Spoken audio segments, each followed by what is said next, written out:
This is a second video on the throttle to ESC calibration. I'm doing it because the latest ESCs are a little different to the earlier ones. They give you more tones and sounds than are present on the first one.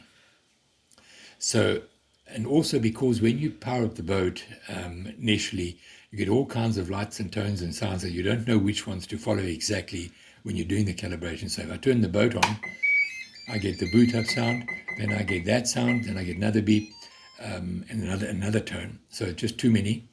So to do this calibration, you only want to hear the tones that come from the ESC.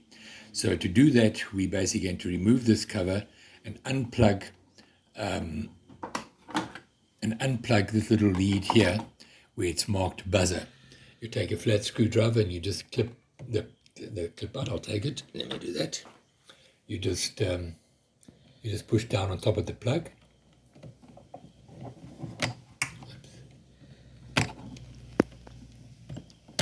Okay, there we go. Let's pull the plug out.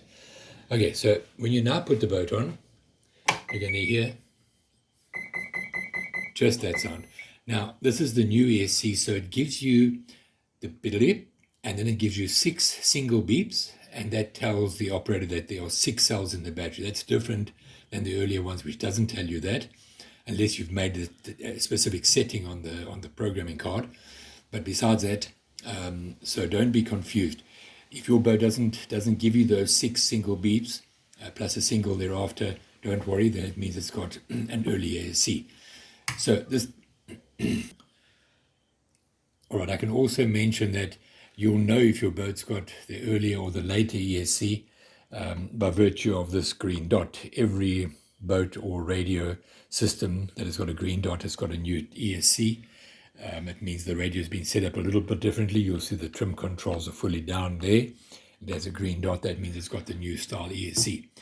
Right, with that buzzer unplugged, you turn the boat on.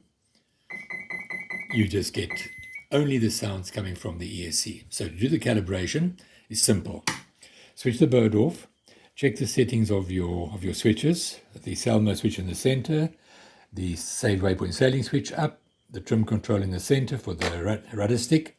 All you do is you lift and hold the throttle up, turn the boat on, listen for a double beep, just like that.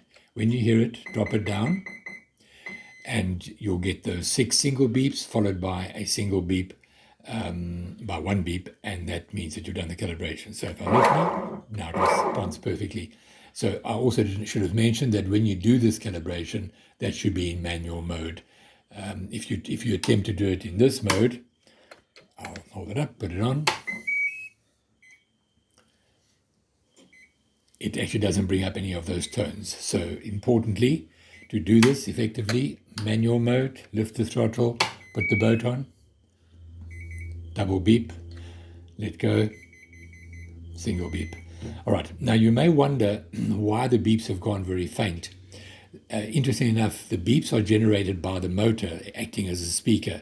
So depending, and what it does, it actually rocks the motor as it makes those beeps. So depending on the position of the prop or the motor itself would determine how loud those sounds are.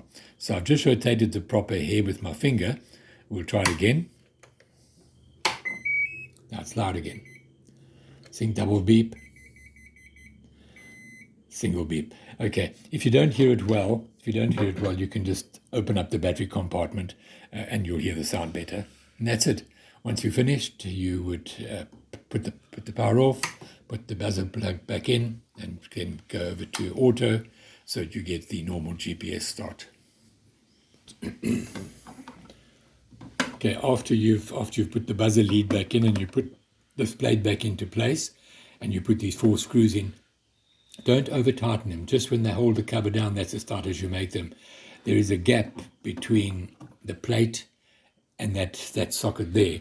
And if you over tighten, the screw will break through the plastic. So when you see this held, you just leave it there. You don't over tighten it. You're not doing yourself any favors or the boat any favors. When it nips it down, that's how you leave it.